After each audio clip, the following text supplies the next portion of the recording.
Hello and welcome to Wednesday Wandering with me, Kate Field. That's wandering about stuff, not just wandering off. So today I'm going to be talking about and wondering about something both exciting and a little bit scary, and that is the art of starting anew. So whether it's a new project or a new phase of life or a shift in perspective, starting again can feel daunting, but it can also be deeply rewarding. Starting anew often means stepping out of our comfort zones, doesn't it? Facing those challenges and sometimes even dealing with resistance from other people. But it can also bring the absolute joy of discovery, that thrill of trying something new and seeing where that path might take us. I'm just going to pop my tea back over there. So today I'm going to be exploring why starting again is so important and how we can navigate the challenges that come with change, and why creativity is a wonderful way to embrace the new. And I will share a little haiku with you a little bit later to inspire you as you take your first steps. It's not brilliant, but you know, it's not bad. Let's dive in.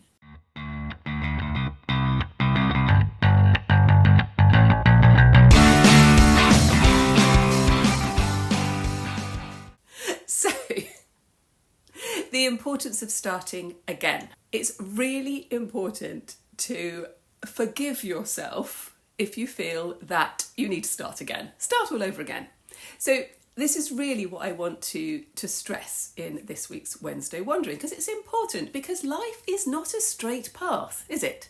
It's filled with twists and wiggles and turns and moments when we need to hit the reset button, unplug it, plug it back in again. Starting again allows us to grow.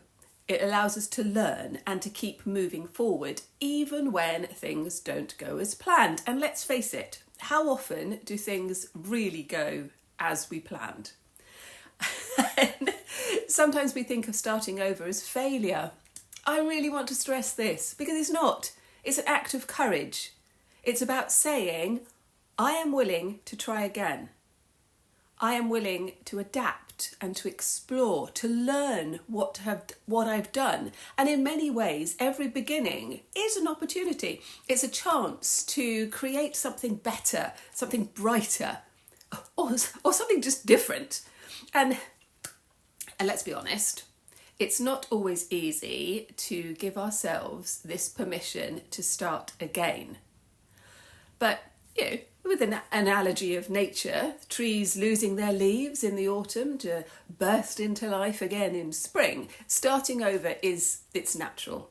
It's part of the rhythm of life. And I think that we as human beings can get stuck and think that we've just got to keep going, keep pursuing, not give up. But it's not about that. It's not about giving up and failing. It's about realising and understanding that something's not quite right or is absolute flipping disaster, and we need to start again. And this kind of comes on to my next point, because it quite often will mean stepping out of our comfort zones. And that can feel both exhilarating and absolutely terrifying, can't it? Our comfort zones are comfortable. We know what to expect, and there's a sense of safety in the familiar. Absolutely understand this. We want to keep ourselves safe. We want to stay in that cosy place. But if we stay too long in that cosy place, we can get stuck. Creativity, growth, and renewal happen when we take that step into the unknown. And even if it's just like a really small step. And although it is scary, and we have all those things that go in our heads. What if I'm not good at this? What if I fail? What if people judge me? Blah-de-blah-de-blah. All of these are normal fears. But here's the thing, isn't it? Every expert was once a beginner. You know, every brilliant composer had to start again. Had to start from one point. Every masterpiece started at a messy first attempt. Those of you who have watched my art tutorials will know that you always have to go through a messy stage before we come out the other side. And what you are capable of far outweighs the fear. So I'm getting a little bit excited here, which is kind of my mode, really, isn't it?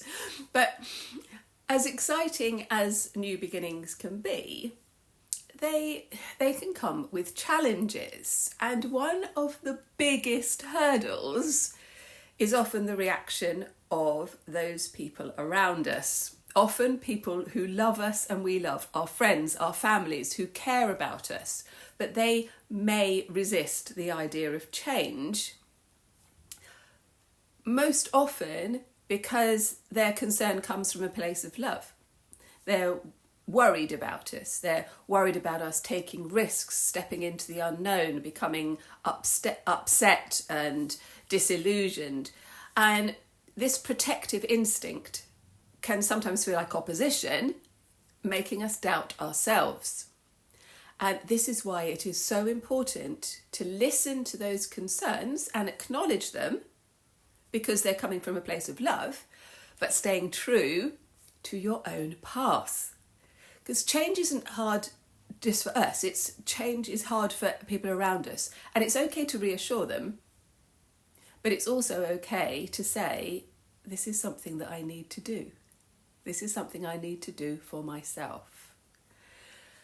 And then there's the internal challenge, that little voice in our heads that say, yeah, but what if I fail? Because you did that before and it was rubbish. And you did that before and you got really hurt. And you did that before and it was just an absolute failure.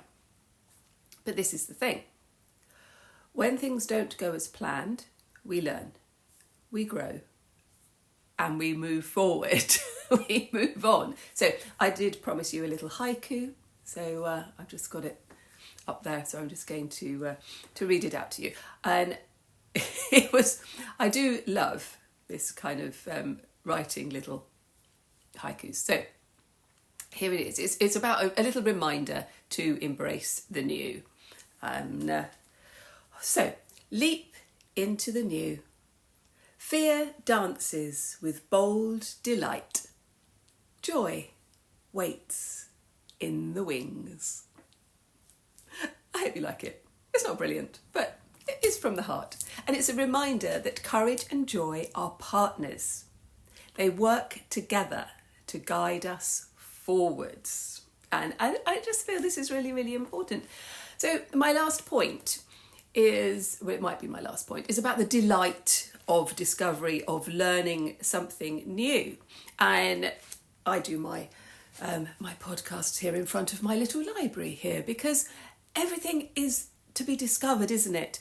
That there is an absolute delight of discovering something new. So whether that's a new book, or it's a skill, it's a perspective, it's a thought that you think, whoa, I haven't had that thought before. Or an opinion, someone else's opinion, and you think, oh, that's interesting. But it can be something like really down to earth. So I remember when I had to start going to the gym. I didn't have to start. I was encouraged to go to the gym following my knee injury.